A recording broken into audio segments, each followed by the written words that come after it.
Dear students, welcome to EPG Pathshala.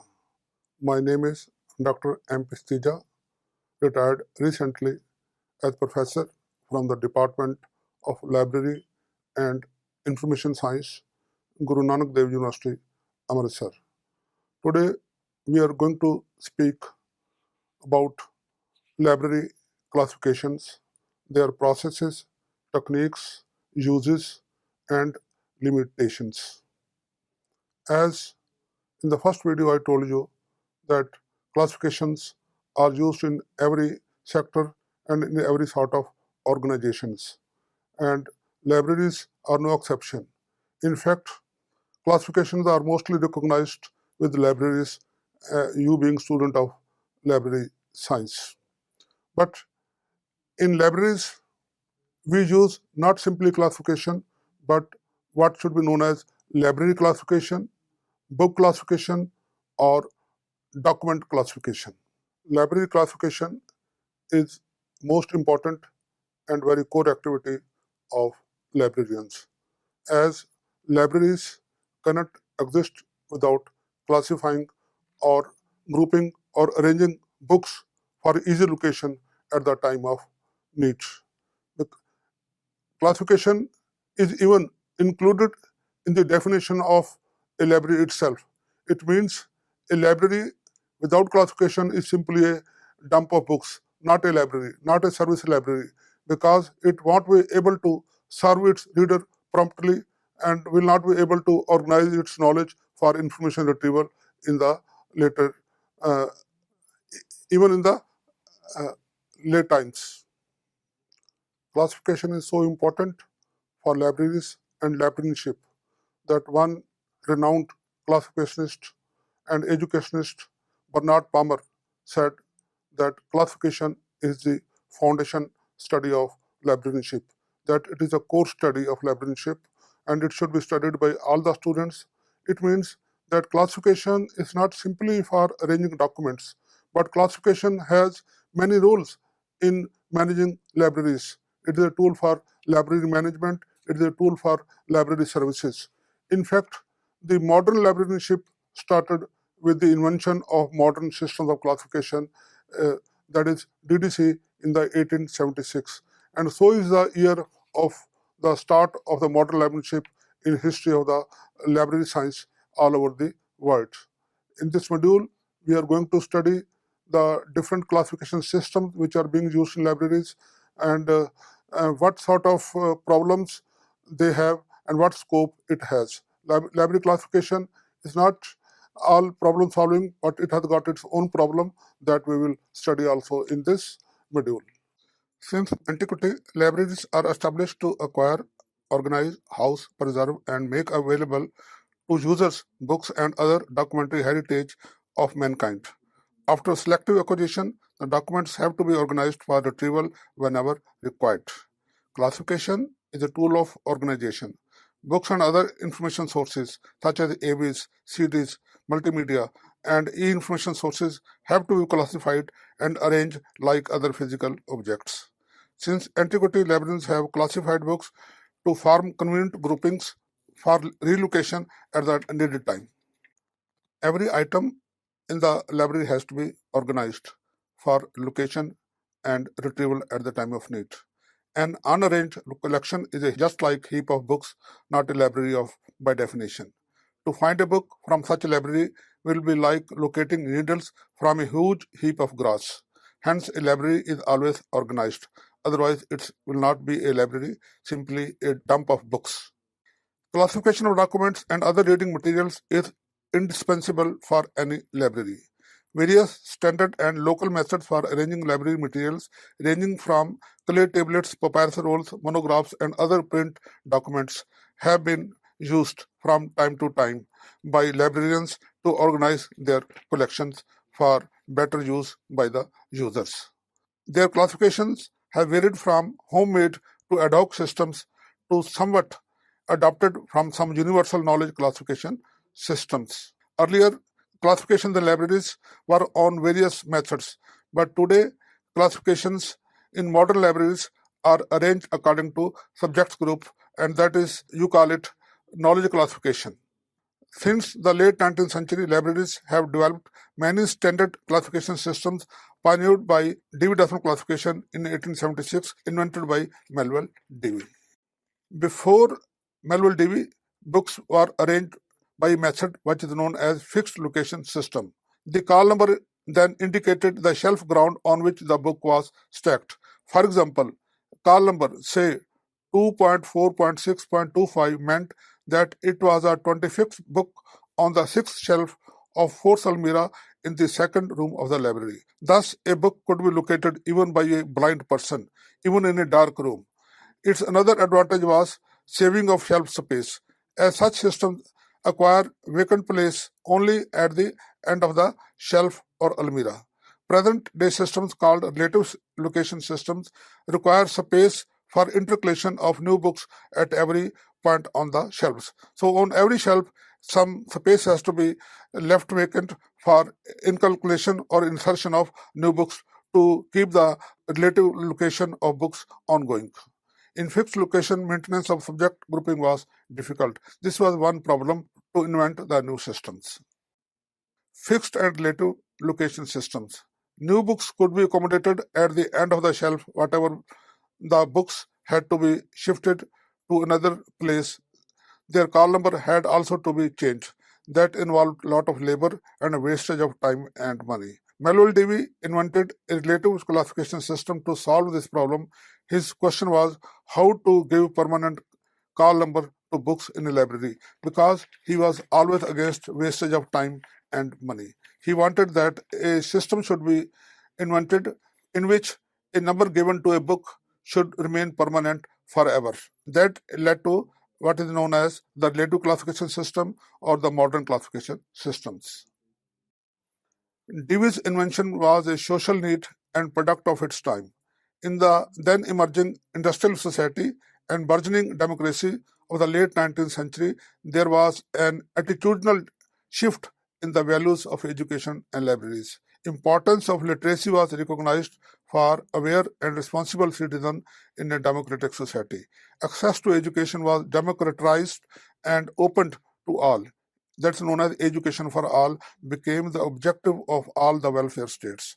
To meet the needs of society, not only many new libraries were established by law, the doors of libraries were open to all and sundry scholars, students, new literates, poor students, housewives, old and handicaps, ethnical minorities, and other marginalized sections of the society without any discrimination. Definition of classification. Formally and traditionally, library classification has been defined as the arrangement of books and other reading material in a way that is helpful to the users. Today's libraries are mostly arranged by subject, though different types of collections are arranged in different ways. For example, government documents, patents, or standards are arranged by their own official codes. Current periodicals are arranged alphabetical by title, but bulk or majority of the books are arranged by subject according to some disciplines. Maps, CDs, pamphlets, photographs indeed require different and separate arrangement. Making of library classification system is also classification. Designer of a classification system is known as a classificationist. Operator of a classification system is called a classifier. Ranganathan has given 5 meanings of classification in his Prolegomena on pages 55 to 60.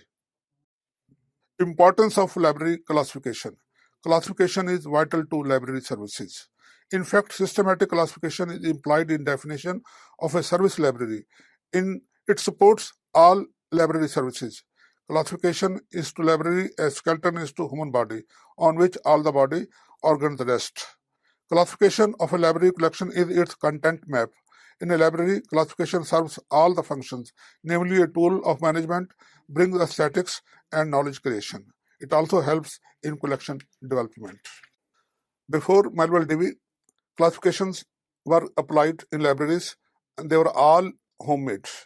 It's no more possible now, keeping in view the complex needs of the library users and expectations from the classification systems and the growing complexity of documents.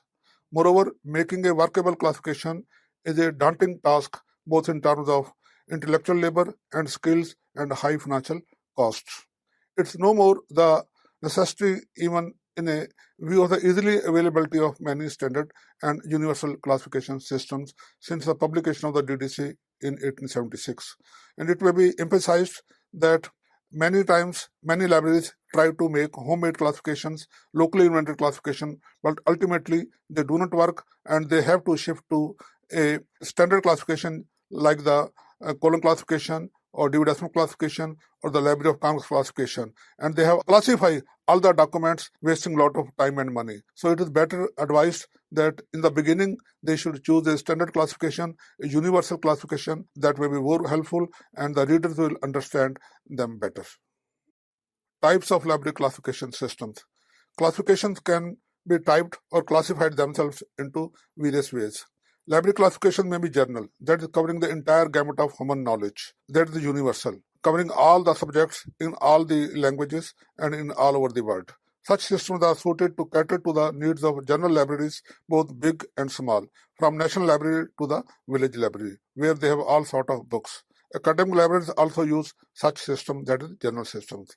On the other hand, there are institutions which acquire in-depth or minute documents, and they also require special classifications to organize their micro-literature, and we call them special classification systems. Apart from general libraries, or in contrast to general libraries, there are special libraries of institutes like the Rubber Research Institutes or the Petroleum Research Institute and development centers, or say the libraries of a defense research centers or even the library of a mathematics department. They require in-depth and special classification systems. General classification systems. Since Melville Dewey, many general classification systems have been developed and used.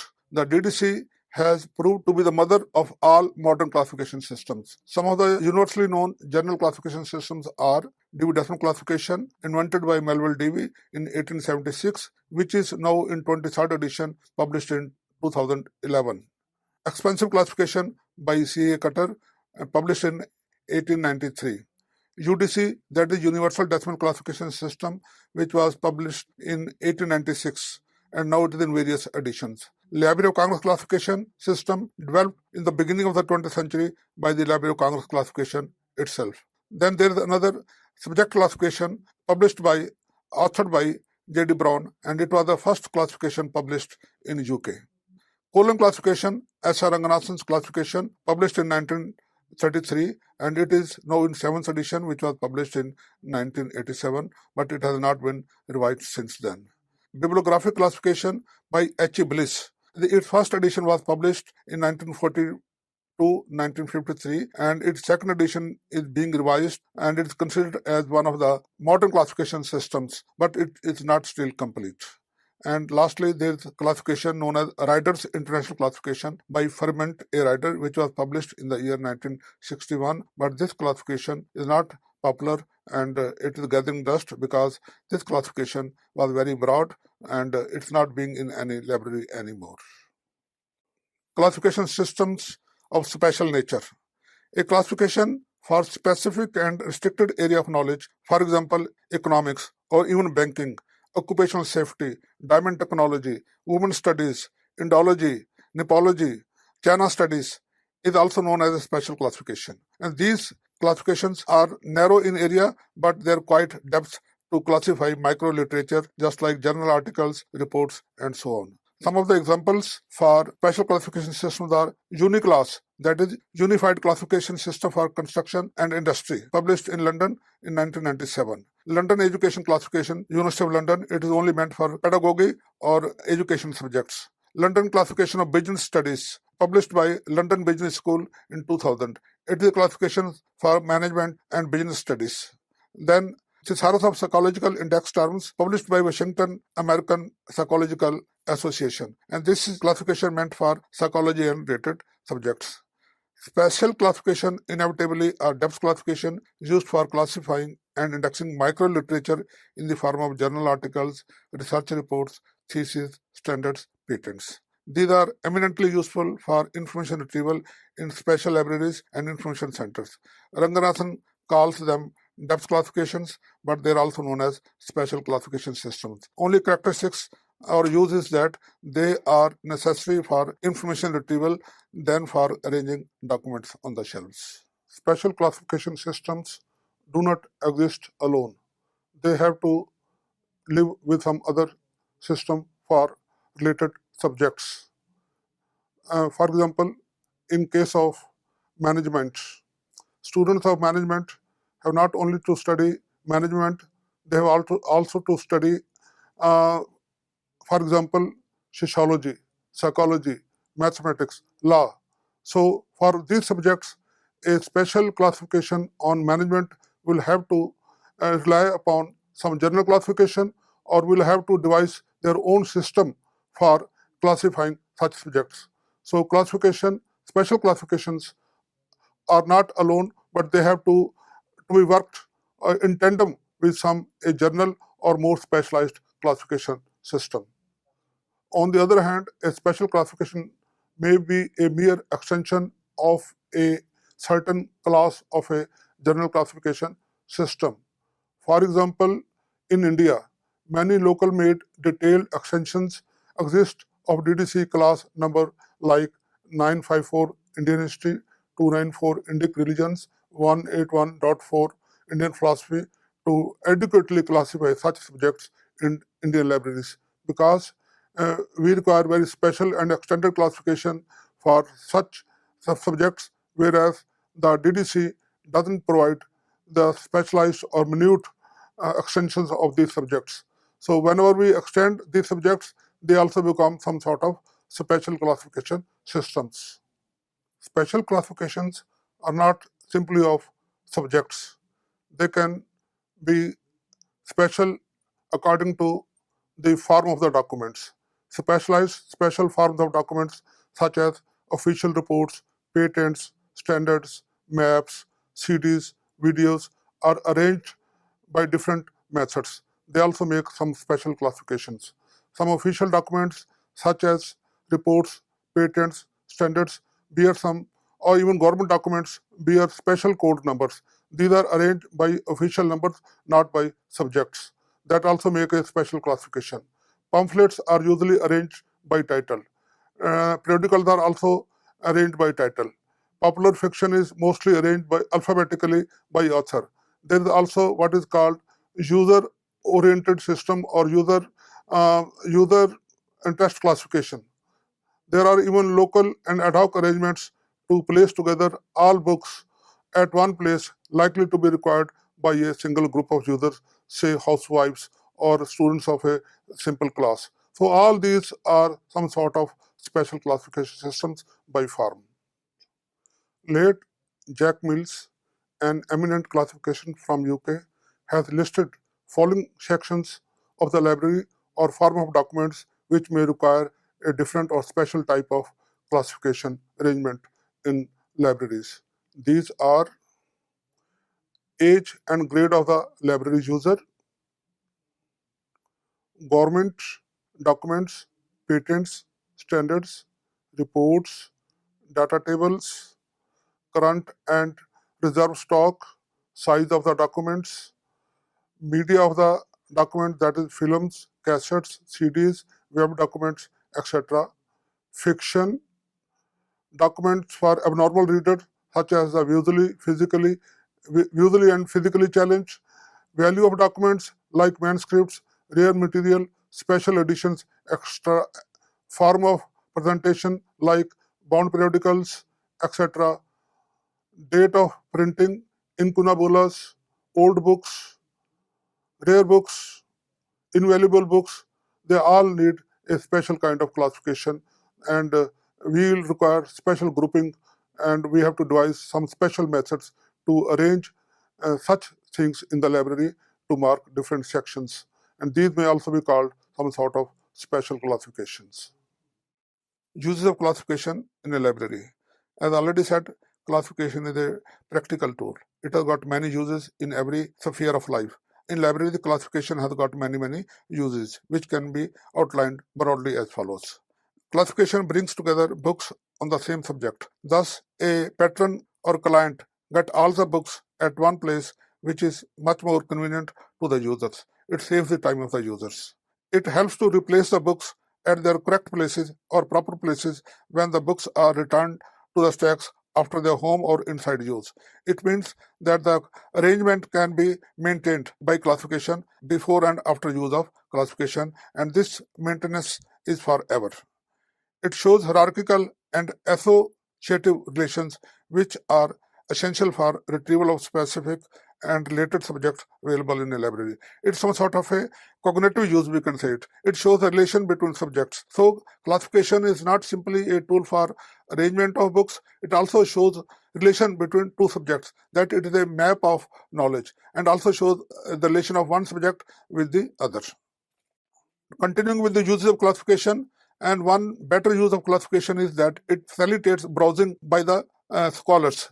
One of the great functions of library classification is browsing. Browsing is that it helps to look at the books without any certain purpose. By browsing at the shelves, the scholars discover many new findings, new books which they had not earlier known. So it is admitted that every library should allow browsing of books by the scholars and other users. Browsing is to look at library collections without any specific purpose, a sort of window shopping. Browsing is a habit and pastime with the scholars. It is only possible fruitfully in a library organized by subjects. Browsing always leads to incidental discovery of long needed and valuable information. This incidental discovery is known as serendipity. So if browsing is not allowed, then I think library is not providing one of its best function, and it is keeping the scholars away to enjoy or looking at the knowledge on the shelves.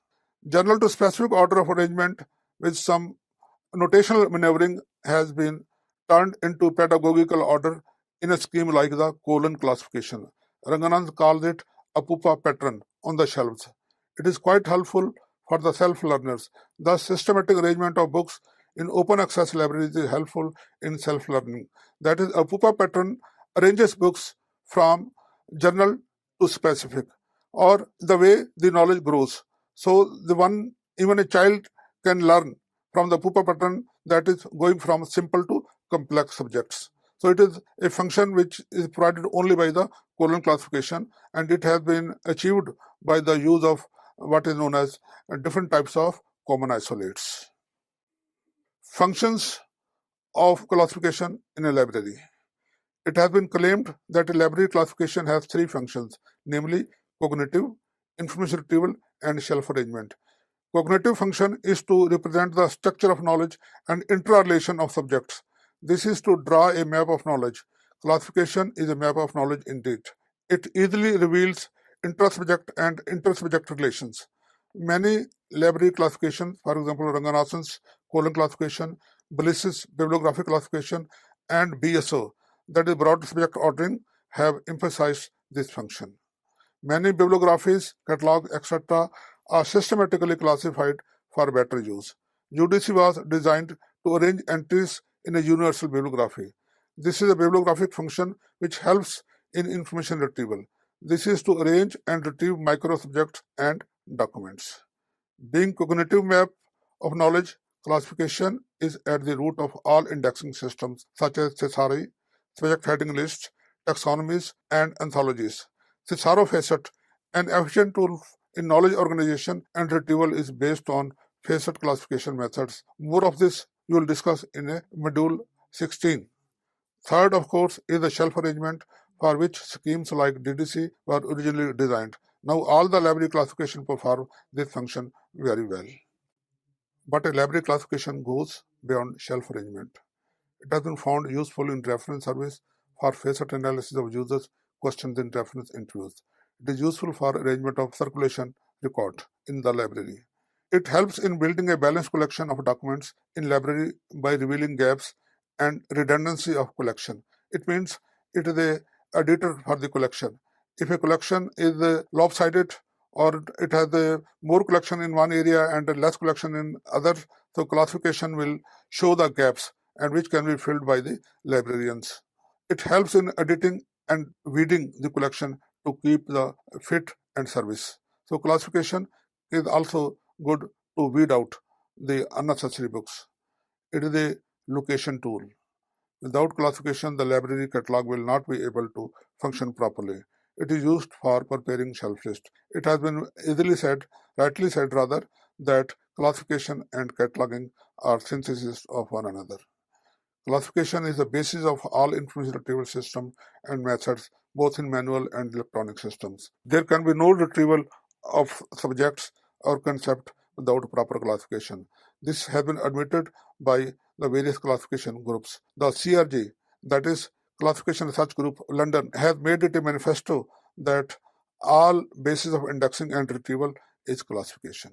So this is the best purpose of classification which is being served on the net these days, that all the sources, information sources on the web are organized and can be retrieved by applying a better classification systems. Going beyond the shelf list, classification can be easily used to arrange and retrieve records in electronic databases.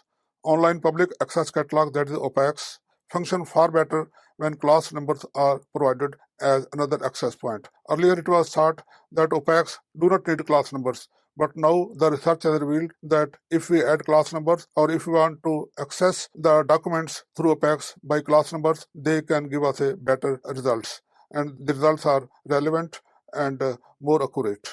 In fact, the electronic information era, it has found so many new uses that it is rightly said that we are witnessing the second golden age of classification. To elaborate, I can say that when the computers came on the scene, it was thought that classification and cataloging are no more needed, and classification and cataloging were thought as have lived their life. But now it has been proved that even the electronic documents or online documents on the web need better classification, and the research nowadays is concentrated or focused on the use of classification on the web. Conventional classification systems such as DDC, UDC, Library of Congress classification have been used to organize and search information on the World Wide Web and search engines. Search engines like Yahoo, Google, AltaVista use broader classification methods for organizing their information. Of course, they do not use classification as we use in libraries, but they use some sort of categories and for organizing and retrieval of information. Otherwise, these search engines will not work even if they do not work on or use primitive classification. So we will continue with the use of classification in the electronic environment. For example, Excello is a search engine which uses faceted classification, which returns precise information. It uses Google database but adds on extra level of classification to refine search. They have been defined as Google++. In the web environment, at least 7 functions of classification have been identified by Professor Louis-Mai Chan.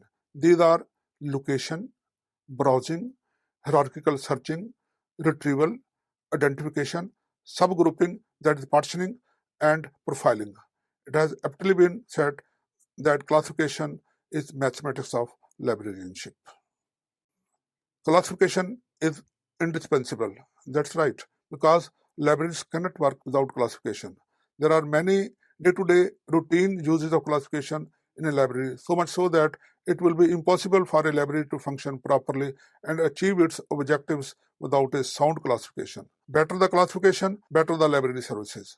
There are many opponents of classification too, who project it as a costly process in more than one ways, but mostly they have all proved wrong. Alternatives they suggest are much more costlier and cumbersome. These alternative experiments prove that there is no substitute for library classification. It has aptly been said that a book is the foundation of library, but classification is the foundation of librarianship by Bernard Palmer. Indeed, there is no escape from nor any substitute to it in libraries or life. If you escape classification today, you have to pay or you have to reinvent it in one way or the other at a very high price. Limitations of classification. Classification is not all good or heaven. There are many limitations to it and there are also many problems. Namely, classification has been described as mathematics of librarianship. Yet, like the value of pi, classification is never exact. Classification, especially the library of classification, has many limitations and problems. Classifications are social, not natural, as already said. These do not satisfy the needs of the library users. Only majority are served, while some users with specialized needs require different arrangement. It is a costly process and subjective too. Two classifiers may differ widely on the correct classification of a given book, and both may be correct. Not only this, a classifier may class a given book differently at different times depending upon the perception and its utility. So, classification is not absolute. No classification can comprehensively represent the total subject dealt in a book. That is the real problem. Even a monograph may deal with more than one subject at a time in classification, but only in classification we represent one aspect, that is the dominant one. And all the side subjects or the hidden subjects, they go unnoticed and they are not retrieved. So the information in that book lies hidden. Majority of the information in the books lies hidden because classification gives a number to the summary, to the broader ideas, not to all the ideas contained in the book. So this is one of the great limitation of classification. Another limitation of classification is that classification systems are not independent. They invariably need the alphabetical index to work as a key to the classified arrangement. In libraries, it may be difficult to locate books without a subject catalog. Hence, a classified arrangement is not sufficient enough to serve the users. It's not incorrect to say that classification suppresses and scatters more than it reveals and collocates. Many information retrieval experiments have proved that no classification is able to retrieve more than 60% of the material available on a topic in a given library. Then, another limitation of classification is that all classifications are biased because they are classification of knowledge, and knowledge has some cultural and national biases. Even the DDC has got many biases that's known as Western, Anglo-Saxon, and Protestant bias. As a result, classification lacks universality. Let us say DDC has to be modified and supplemented with the new subjects when it is used outside USA, that is in Asia and Africa. Such extensions and adaptations have their own problems. Treatment may be worse than the disease, they say it. Knowledge is growing and changing in structure, so classification are not absolutely applicable all the times. Locally, we have to change a classification to suit the local requirements, but then it is an infringement on its universality. So this is another a problem of classification. Then let's talk about the reclassification. Every library has to reclassify because in the new addition of a system, classification modifies, relocates new subjects or add new subjects. Some old subjects are given new numbers. So a library has to give new numbers to those subjects which have been relocated in a new edition. This reclassification is a great problem which is always feared by the librarians. It is one of the great problems for the librarians to reclassify the old books according to the new editions. In the end, we can say that libraries are no exceptions. We use classification in libraries in various ways, but this classification is known as library classification or bibliographic classification, even book classification. Library classification is simply knowledge classification as applied to libraries for information retrieval. No library, if it is a service library, can exist without proper classification. In fact, classification has been called foundation study of librarianship, as modern librarianship started with the invention of the DDC in the late 19th century by Melville Dewey. Library classification can be categorized by the area of knowledge covered, that is general classification and special classifications. Special classifications are restricted to some smaller areas of knowledge or to some special kinds of documents. Classifications are also categorized by dividing knowledge. These are enumerative and faceted classification systems. It may be remembered that now it is the era of faceted classification system for shelf arrangement as well as for information retrieval. The days of enumerative classifications are over. Since 1876, many classifications have been designed, but all of these Three major systems are still surviving today. These are the Dewey Decimal Classification, Universal Decimal Classification, and the Library of Congress Classification, which are now very popular, used all over the world. India's colon classification, designed by Professor S.R. Ranganathan, though a very unique and scientific classification, is not popular as it has not been revised for long. With the coming of computers in libraries for information retrieval, it was thought that classification is no more required. In fact, in many departments of library science all over the world, they reduced classification component in their syllabi. Classification, however, has bounced back with a vengeance. Now we are going through a second revolution of classification in the digital era. In fact, in computerized databases and network information searches, classification has found new but powerful uses. Though classification has many uses, but it has got many limitations too, that I have already told you. Yet classification has its own many problems and difficulties and limitations. At best, it is an imperfect tool for organization and retrieval. Using classification in libraries may be costly, but it is much less so in using unorganized libraries. Classification has no substitute, but it has got many problems also. Concludingly, we can say that we have to work with imperfect tools till we create the perfect systems. But it looks that there is no perfect classification and we have to work as they exist now. To conclude, we can say using classification in libraries may be costly, problematic, but it is much less costly in using unorganized libraries. So we can say there is no substitute for classification in libraries.